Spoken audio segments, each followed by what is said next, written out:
لن تنالوا البر حتى تنفقوا مما تحبون। পবিত্র কোরআনে একটা চমৎকার আয়াত আছে, তোমরা যতক্ষণ না পর্যন্ত তোমাদের পছন্দের জিনিসকে দান করছো বা সাদাকা করছো ততক্ষণ পর্যন্ত তোমরা পরিপূর্ণ নেককার হতে পারবে না। তবে এই আয়াতটা একটু কনফিউজিং না, যে আমাদের পছন্দের জিনিসকে যদি আমরা দানই করে দেই তাহলে আমরা ভালো থাকবো কিভাবে? তবে এই আয়াতটা মেক সেন্স করবে যখন আপনি এই বিষয়গুলোর দিকে লক্ষ্য করবেন। দেখেন, আমাদের ঘরের সবথেকে বেশি ভালো গোছানো রুম হচ্ছে আমাদের ড্রয়িং রুম বা গেস্ট রুম। আমাদের বাসন কোসন যেগুলো সবথেকে বেশি উন্নত সেগুলো আমরা বরাদ্দ রাখি আমাদের মেহমানদের জন্য।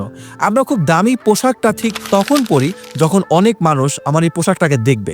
আমরা ঠিক দামি পারফিউমটা তখন ব্যবহার করি যখন পসিবিলিটি থাকে যে আমাদের এই পারফিউমের ঘ্রাণটা অনেক মানুষ পাবে। তাহলে আলটিমেটলি আমরা কোনো না কোনোভাবে নিজেদের মধ্যে সীমাবদ্ধ থাকতে পছন্দ করি না, এবং যতক্ষণ না পর্যন্ত আমার মাধ্যমে অন্যকে উপকার করতে পারছি ততক্ষণ পর্যন্ত আমরা স্বস্তি পাচ্ছি না। যেমন দেখেন, ড্রয়িং রুম যদি অগোছালো থাকে আর সেই সময় যদি একজন গেস্ট আসে তাহলে আপনি কিন্তু বিব্রত বোধ করেন, কারণ সেই লোকটা এসে একটা অগোছালো পরিবেশ দেখলো, একটা নোংরা পরিবেশ দেখে গেল।